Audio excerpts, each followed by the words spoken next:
Hey, I'm pleased to welcome to the Truth and Rhythm Command Center saxophonist Darryl Dixon, whose impressive body of work includes recording and playing with Parliament and P-Funk spin-offs Quasar and Mutiny, classic Sugarhill rap records, forming the long-running Chops horn section, several BET specials, and a long list of studio credits.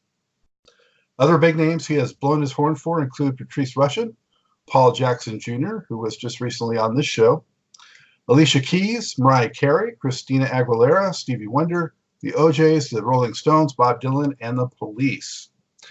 And it is Dixon's sax solo that soars so prominently on one of the biggest funk tracks of all time, Parliament's Flashlight. Darryl, welcome to the show. How are you? I'm good. I'm very good. Excellent. So glad to have you. Good to be here. And where is here today for you? Here is I'm in Rahway, New Jersey. That's where I live, and I've lived here. Well, I've lived here since I was 4. Actually, the only time I didn't live here was a year I spent in L.A. after graduating college as a music major.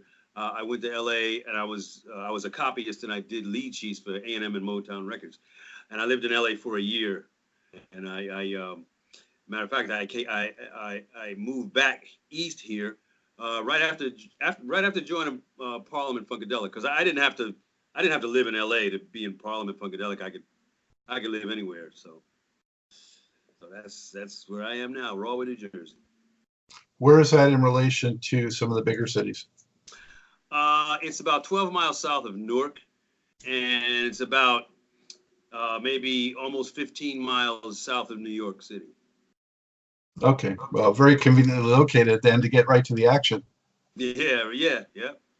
And airports and all that good stuff. Yeah. All right, ready to dive in and go down memory lane a little bit? Yeah, let's go. Okay, so you gave us a little background already of where you also lived and all that, but tell us a little bit more of your upbringing in terms of music. When did you first get into music? Did you have a musical family, parents, siblings, relatives, whatever? And how did you gravitate towards the saxophone?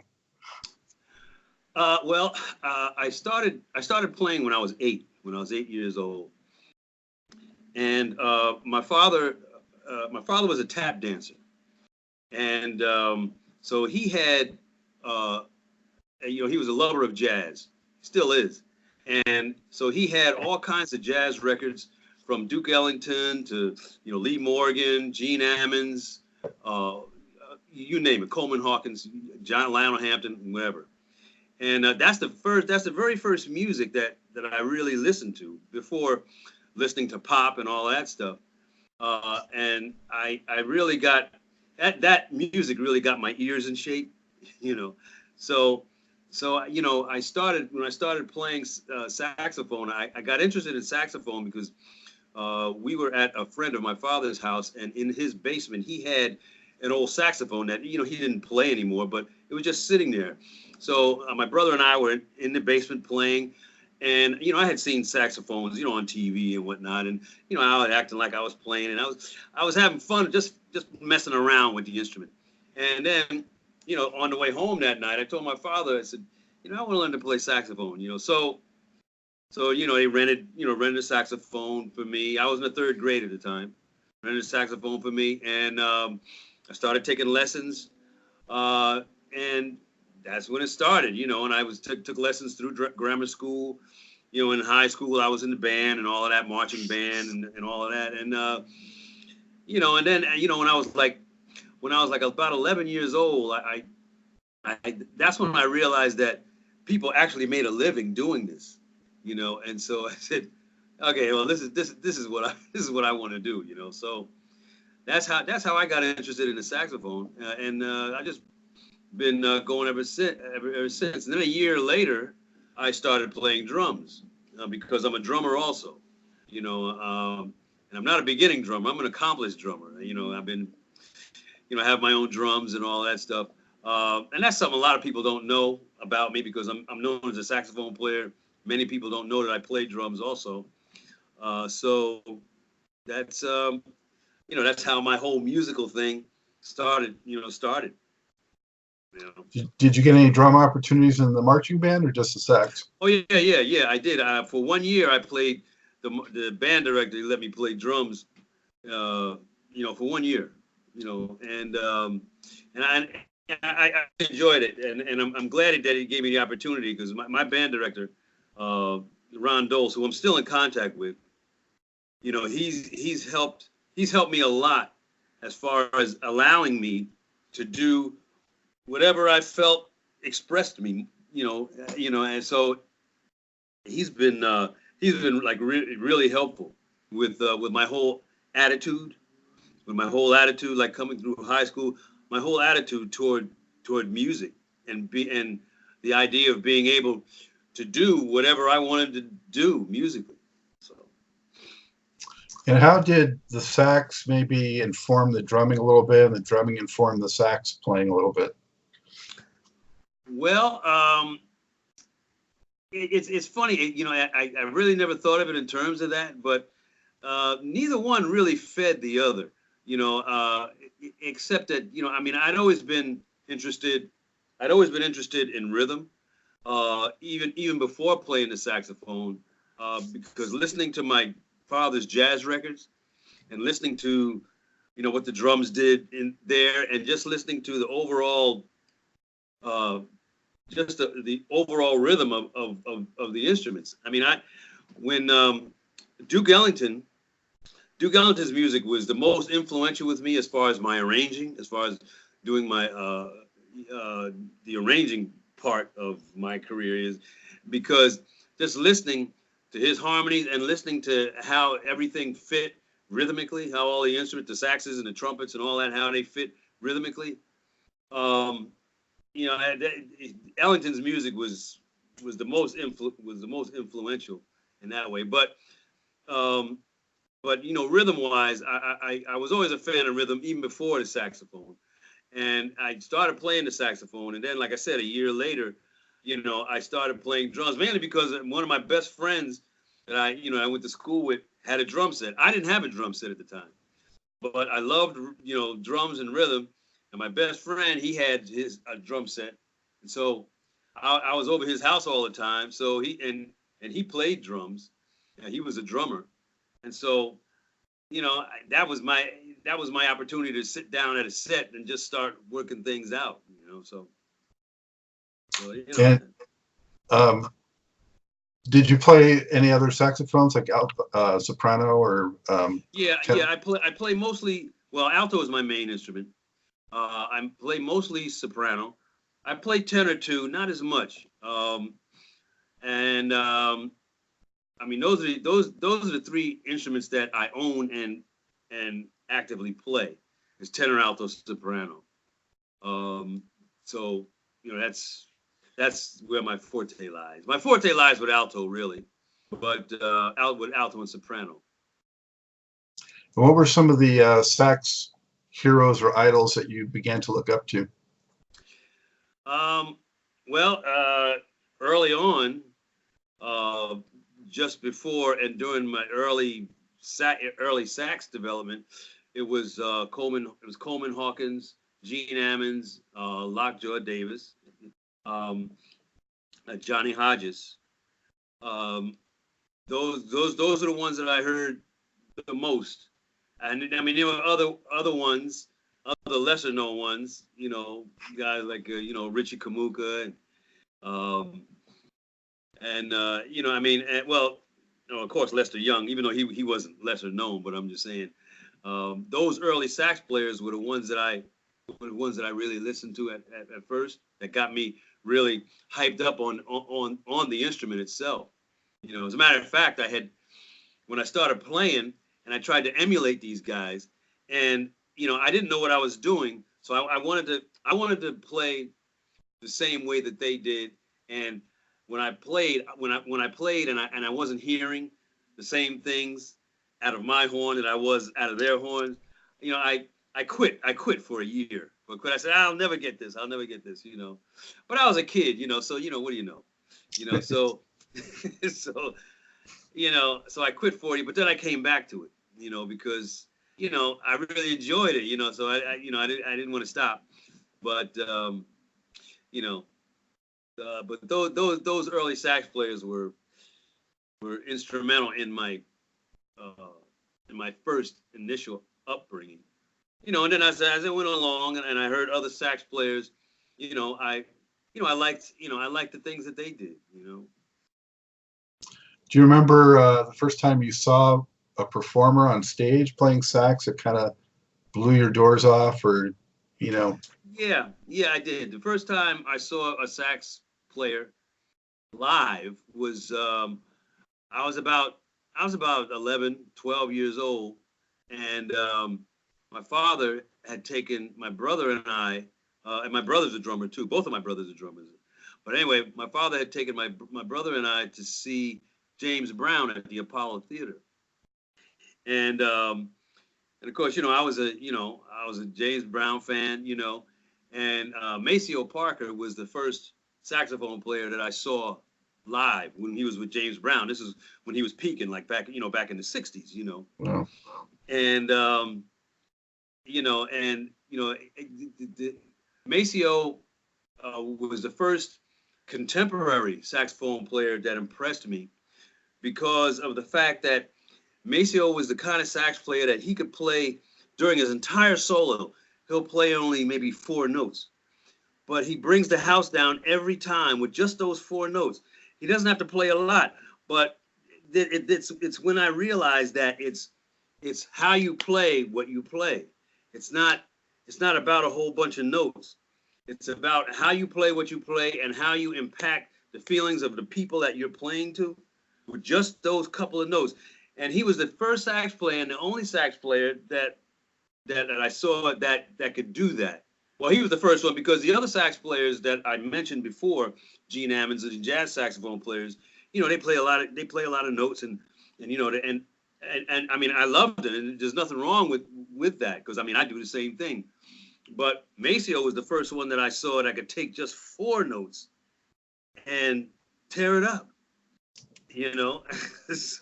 so that's so he was the first one I actually saw in person, perform. Wow, James was probably like, "You don't need more than 4 notes. Just go with that." Yeah, right. Yeah, right. You're right. Yeah. Was Fred with him then too, or just Maceo at that time? No, Fred hadn't joined up at that time. Fred wasn't with him because that was like really early before Fred. But yeah, at that time, Fred had he had his main trombone player was a guy named Strawberry, and I don't know what his real name was. I don't know, but James Brown would always call Strawberry. Whenever there was a trombone solo, it would be Strawberry, like I said. But like I said, I don't know what his real name was. Was Pee Wee there at that time? Yep, Pee Wee Ellis. Yeah, he was in there. Wow, that must have really blown an 11-year-old's mind. Yeah. I mean, aside from the sax, I mean, the entire show, James's entire show.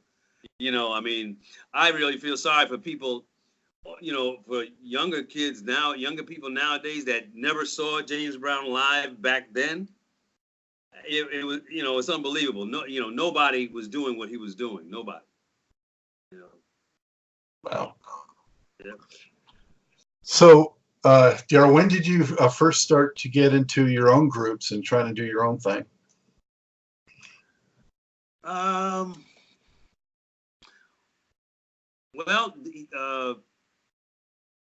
I guess it started when I formed the horn section. Because I had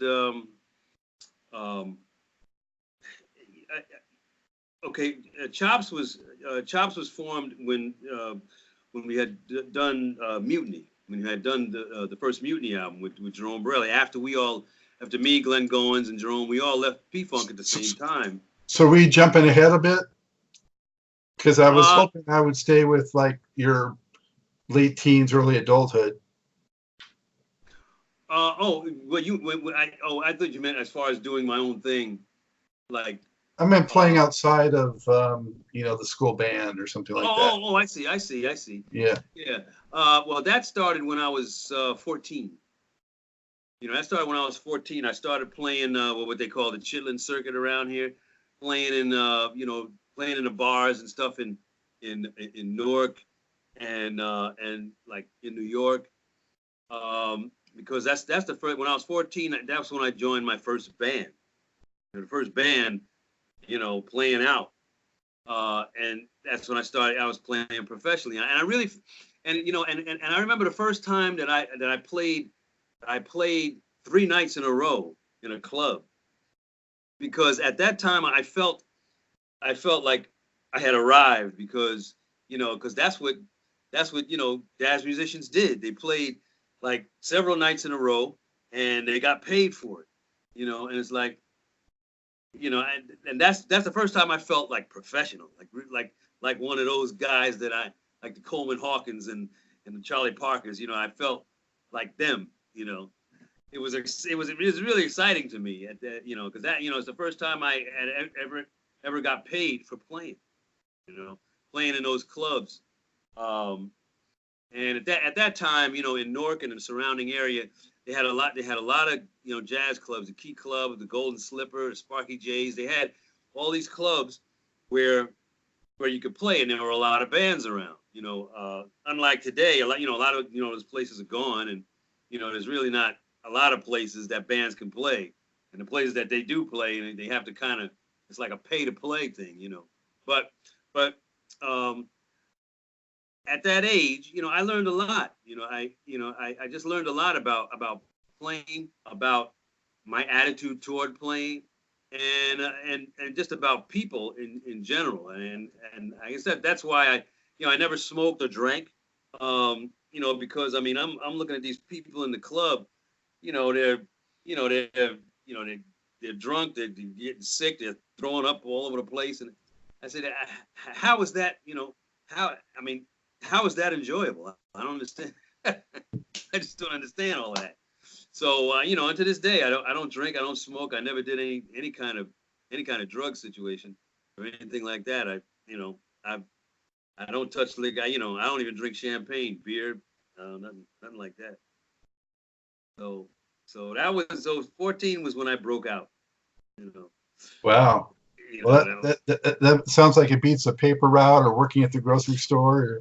Yeah, because I didn't need an after school job because I had more money. I mean, I was making at that time I was making what, like $60 a night playing, and for a high school kid, that's great, and and but I spent a lot of my money not on clothes. I was never a fashion guy, but I spent it on an obscure hobby actually that had actually nothing to do with music. It was I collected old movies. Charlie Chaplin, Laurel and Hardy, Harold Lloyd. I collected because I was and projectors. I was for some reason I was like fascinated with movie projectors. So I collected movie projectors and old movies and silent films and that kind of thing. It was a hobby of mine that but it was, for a musician, I guess it's kind of a strange hobby, So,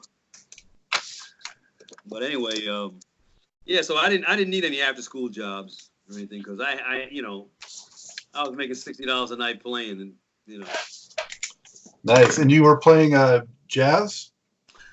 The group I was playing with, we played basically R&B, basically R&B stuff, Aretha Franklin and Johnny Taylor and the R&B, R&B stuff. That particular group, we weren't playing jazz. We weren't. It wasn't until as far as me playing the first real jazz artist that I played with, and I was in my late teens, was Jimmy McGriff. He's the first real jazz artist I could say that I played with, and I loved it, man. That whole organ trio thing is, it's off the chain. I mean, I loved it. I loved playing the music, So So how did things progress from there? You mentioned McGriff. What else did you do before you ever found yourself in a studio? Um, well, I got in the studio at an early, at an early age. Now, uh, I guess most of the things after that were like, uh, studio stuff with various with different R&B bands, because the bands at that time, that's basically what they were doing, and what I was doing was R&B stuff at the studio. Uh, and of course, when I got into college, when I got out of high school, like when I was 18, 19, I went to college. I went to Jersey City State College. It's called New Jersey City University now, but I was a music major there, and I was in a jazz band, and that's the first time that I went to. Well, the first time was in Europe, because the jazz band went to Europe for a week to play, at some jazz clubs there, um, and I mean, my whole, it was there that I learned about arranging, about orchestration, and music theory. I mean, and I kind of had a leg up, because I could always already improvise, but I didn't know how to improvise over chord changes. Like, if I saw chord changes, I didn't know how to do that. Um, but once I got into college, and I learned, what a C minor seventh was and all of that, and I could, you know, I mean, like I said, I could already improvise, so my ears were, I mean, if I heard a C minor seventh, if I heard it, I could play over it. I just didn't. If I saw the chord symbol, I just didn't know. I didn't know what it meant. I just didn't. The only thing I would get out of the chord symbol was C. That was it. I didn't know what the seventh meant. I didn't know what the minor meant. I didn't, but I just knew what I heard. You know what I mean? So, um, but going to college taught me all that. Um, and and then once I got out of college, but well, yeah, I wanted to mention, at Jersey City State, Bill Watrous, the trombone player, he did several concerts with us, with the college band. And I had done this. There was a song where I had this solo, this like long solo, marathons, like Paul Gonsalves type solo, and it was long. And uh, and Bill Watrous, he took notice of that, the fact that I was doing this solo, and I wasn't playing, I didn't play the same thing twice, you know. So I was being. He liked my creativity, you know, and so he asked me about playing in his band, in the well, it was good, the Manhattan Wildlife Refuge, with Danny Stiles, the trumpet player that he had the partnership, and so the band director, the jazz band director, Dick Lowenthal, he said, well, let him finish school first. Let him finish school first. So, yeah, but anyway, I did do a couple of gigs with his band, though. I wasn't in the band, but I did do a couple of things with him, and so that was a really good. That was the first big band that I ever played with. Because back in '85, I was in Lionel Hampton's band back then, but his was the first big band, that I played. I still miss playing big band. I don't play big band music enough. I mean, I wish I could play more of it. But at any rate, uh, so my college experiences were really good musically, because I learned, I learned like so much, and I'm glad I did, because it helped me once I got out and went to California and started working with, like Patrice, Rushen, and being a copyist and all that. It helped that. So college was a good foundation for that. And what was your first studio time, and how did that happen? The first studio, let's see.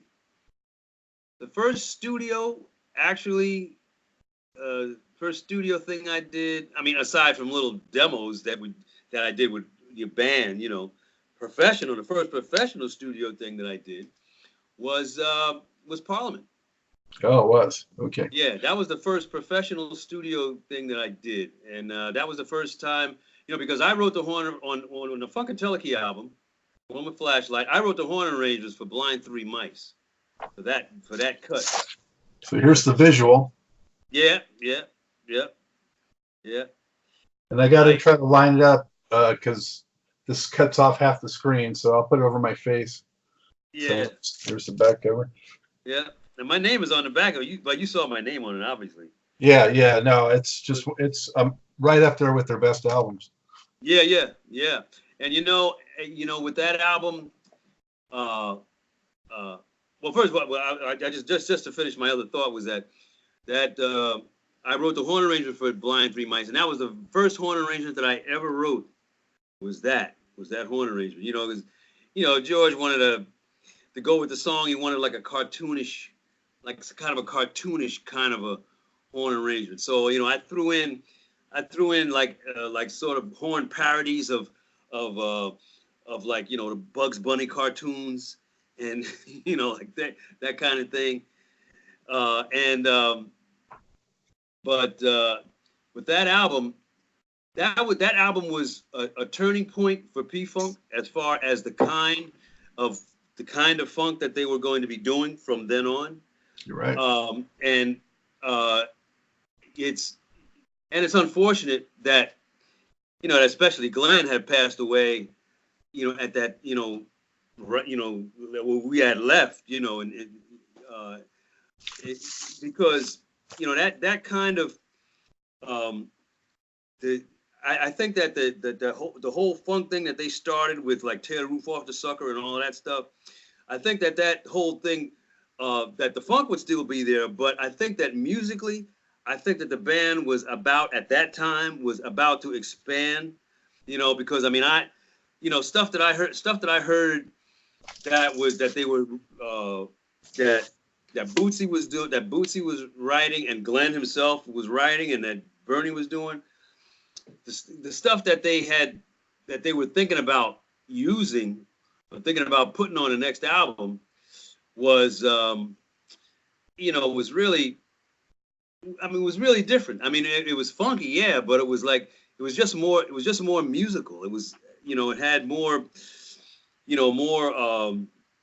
more musical changes, more vocal, more things vocally that they were going to do, and it's just that, because of the money issue at the time, and we left, me and Glenn, me, the horn section, and Glenn and Jerome, it was, it was unfortunate, because I would have liked to see where it was going to go. Yeah. Let me just interject there, because first of all, the horn arrangement on that track, which is actually ended up being called Sir Nose Devoid of Funk. Right. Yeah. It was always my second favorite track after Flashlight on the record. It's just so much fun to listen to, and the arrangements, and it just takes you to places, and yeah. It's funny, and musically, it's just, really taking you on a journey. Mm-hmm. So Matt, kudos on that. Thanks. Thanks. But how did you get with Parliament? What was?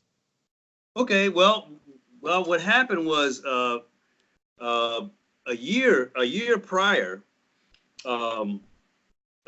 me and the trombone player that actually was doing the gig, doing the P-Funk with me, a guy named Clay Lowry. He lived in Newark, and we played in a lot of the same bands together, and we knew each other, right?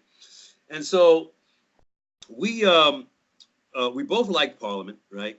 And we between the two of us, we since we played together a lot, we had a lot of licks that we played together. You know, a lot of jazz and funk licks that we did because we played together all the time and all. So we said since we wanted to get with Parliament, right? So what we did was they had a concert at Livingston College here in New Jersey. So Clarence and I, we kind of crashed the gig, right? So basically we took our instruments and, you know, we got there, we waited for the band to arrive there for like sound check and whatnot, right?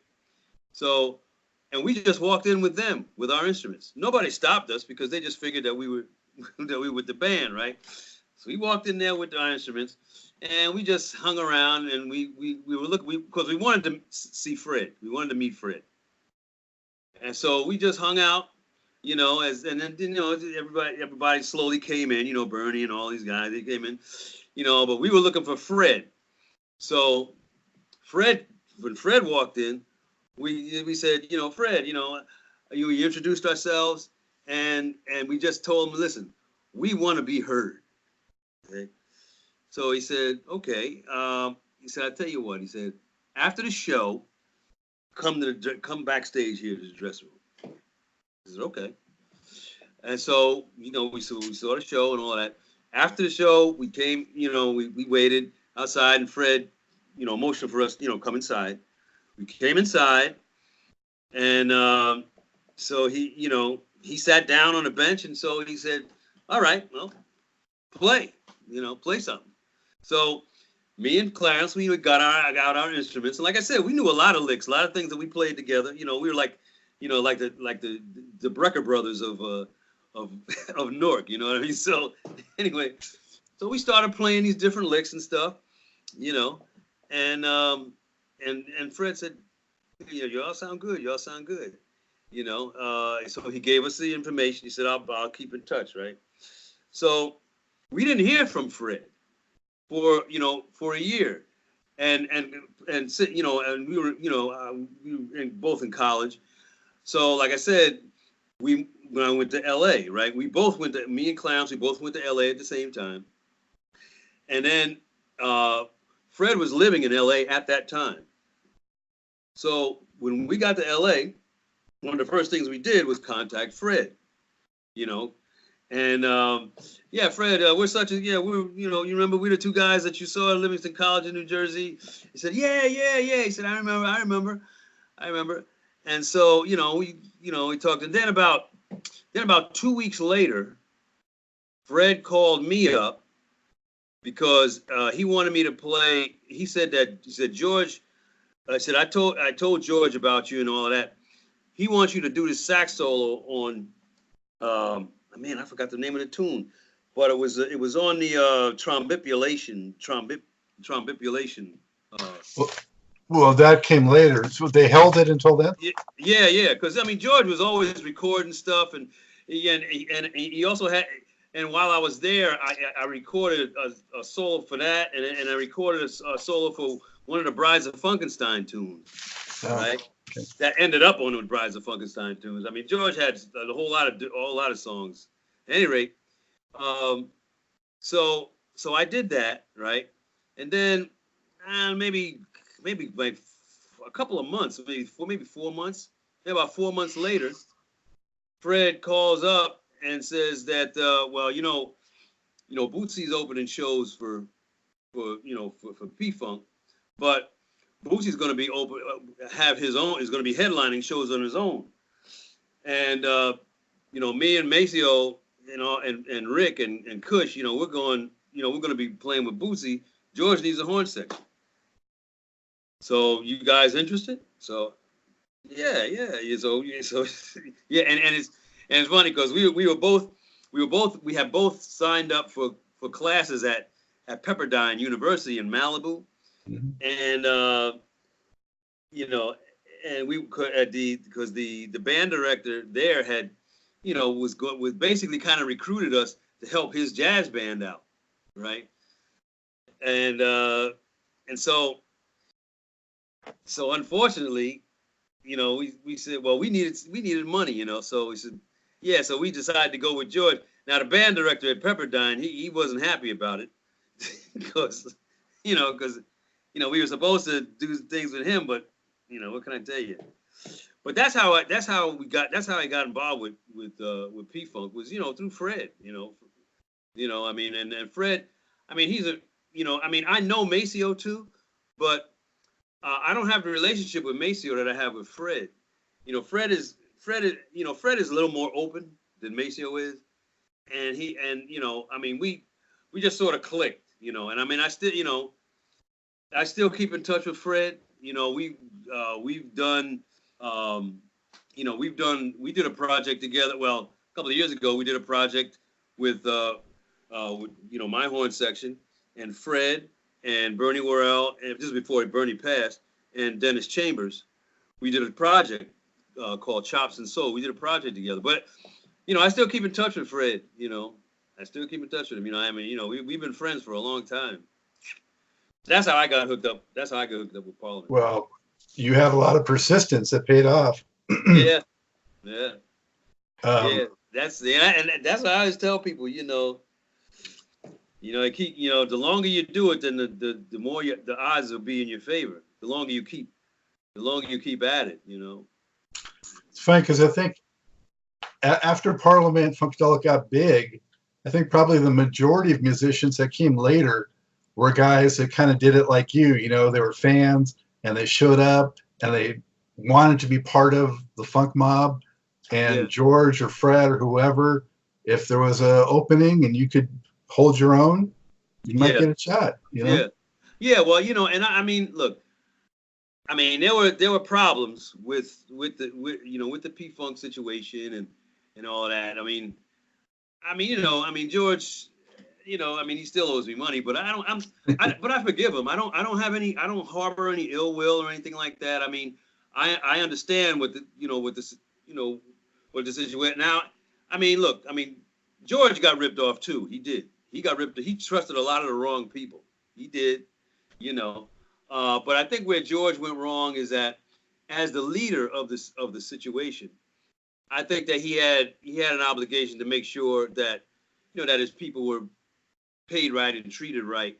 But George was at the time he was into the lifestyle of it, and he did the drugs, just like a lot of people, and he wasn't as on it as he should have been. But but like I said, I don't harbor any ill will. In 2005,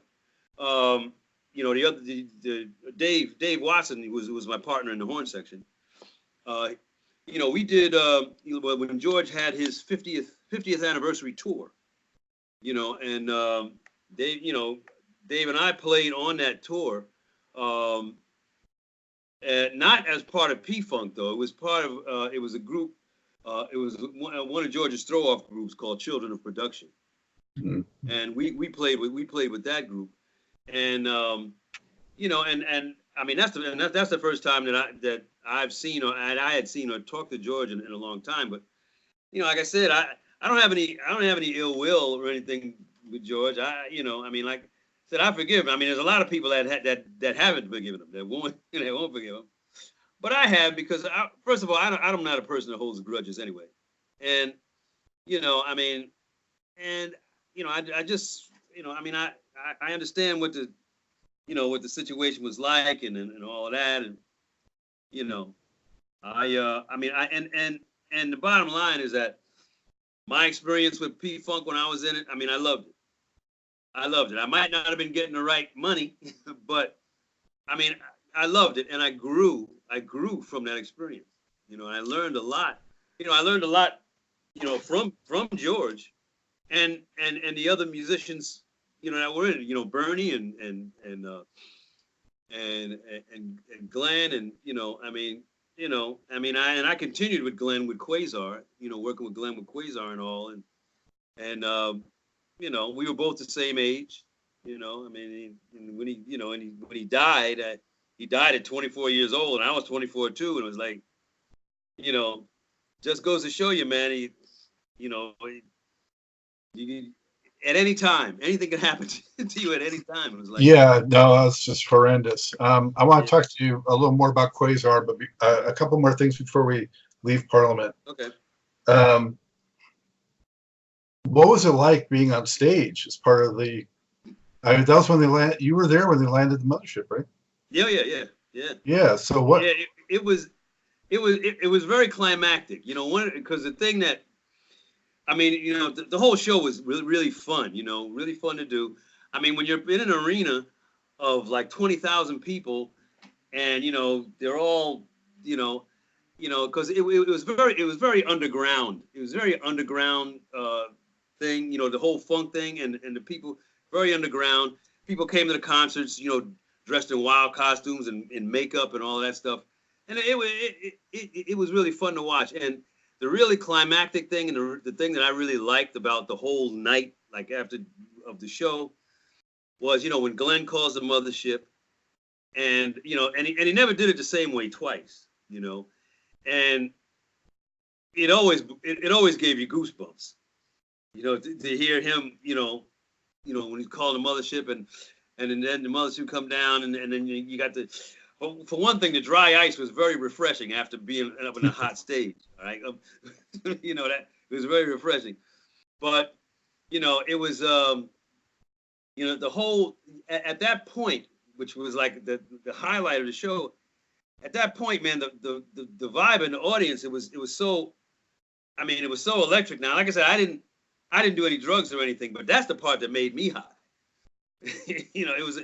I mean, it was a real high, I mean, it was because I mean, it's something that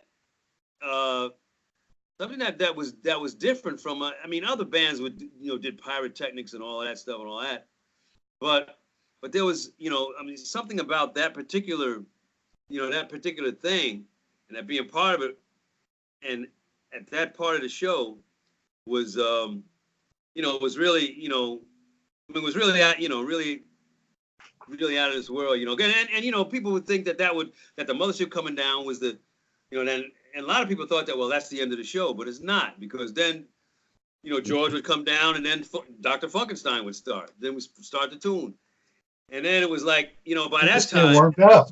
yeah, by that time, everybody was, I mean, it was the place was like frenetic. It was frenzy at that time. It was but that was.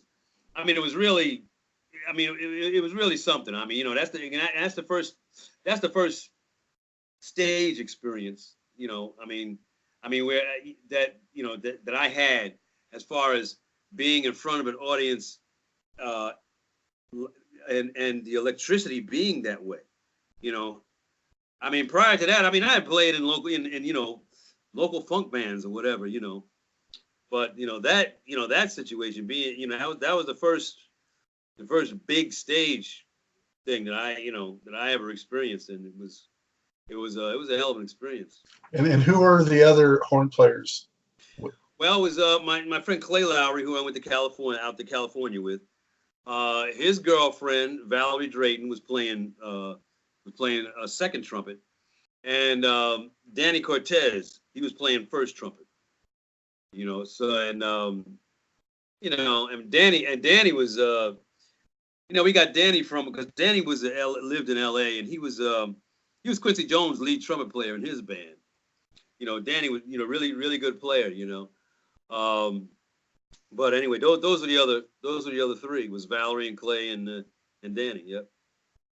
And what was it? I mean, that aggregation was full of several guys who in their own right were like incredible virtuosos on their instruments, yeah, or incredibly charismatic. What was it like meeting or hanging with guys like Bernie Worrell, Bootsy, Gary Scheider, Michael Hampton, the list goes on and on. Yeah. But what was it like with those guys, and are there a couple that really stood out to you for a particular reason? Well, okay. Mike Hampton stood out to me. One of the reasons he stood out to me was that he was very young, and as we call him, Kid Funkadelic. He was like really, really young, and he was for his age, he was a guitar virtuoso. He was. I mean, he could hold his own on stage with any of the any of the lead guitars that that you'd hear out there, and he practiced. He was the only guy in the band that practiced regularly. He was really into it. And he practiced regularly, and he stood out with his musicianship, to me, because he was the first real guitar virtuoso that I met. I mean, the other guy, Bernie was his personality, he's wild personality, but he was such a sweetheart. He could never tell anyone no about anything. He was just like that. He anything you needed or wanted, he was just one of those kind of guys. And he was a virtuoso too. He was New England Conservatory. He graduated when he was 10 years old. He was playing piano sonatas with major symphonies. I mean, and the guy, the guy was phenomenal, man. And Glenn was a triple threat because he was a great singer, a great player, and a great songwriter. And plus, he played on several jingles for Cheerios, other things, and that impressed me because I hadn't played on any jingles, and here's a guy who was my age that is a good songwriter, singer, player, plays in the studio on jingles and stuff, and he's already doing stuff that I want to do, and that he impressed me like that. Jerome. Aside from, he's got to be one of the best funk drummers, period. I have to admit, I haven't heard him play like other things, so I don't know how, how wide his musicianship is, because the funk thing is all I heard him playing, but I had never, at that time, I had never played with any drummer like him, doing the things that he did. For Parliament, he was the perfect fit, and and Gary Scheider, he could sing, he didn't have the pipes that Glenn had, but he had everything else. He had everything else, and he was everybody in that band, and Boogie Mason, everybody, they fit like a glove. To have three, because I remember the first rehearsal. The first rehearsal was in the hotel room in Detroit, and Jerome was banging on the radiators and the radiator covers with drums, and everybody was there. Everybody had their pig nose amps, and to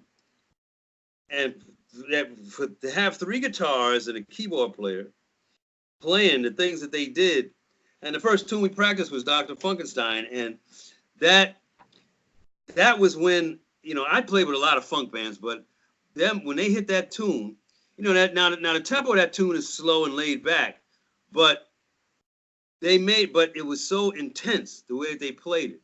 A lot of musicians seem to think that in order to play with intensity, you got to play loud, but that's not the case. You can play with intensity and be soft. You can, and they did. And when they played that tune and they started that tune, that's when I said to myself, now I understand what they mean when they say something's on the one. Because they had the knack. They had the knack to wait for that one, that split second before the downbeat. They wait just a split second before the downbeat, and waiting that split second, when it hits, by waiting that split second, that's when it hits you. It hits you harder that way. It's not directly on the beat. It's just a split second before it, and I really believe that it's really wholly psychological. It's really wholly psychological. The way that they played it.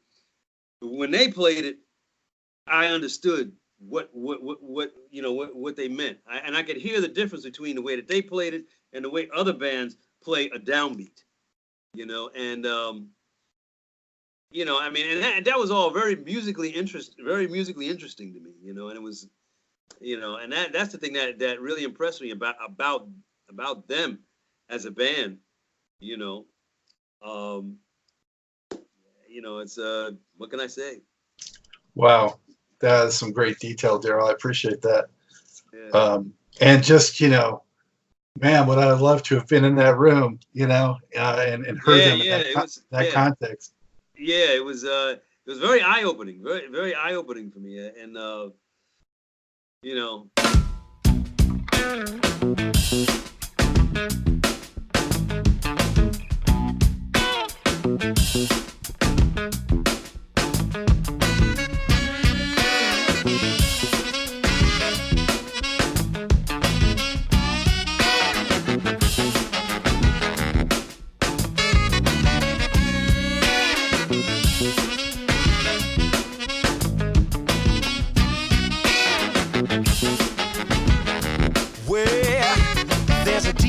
that I know lives on the other side of town. He's got the funkiest crate of records of anyone else around. He's got grooves you've never heard and moves you've never seen. But if your feet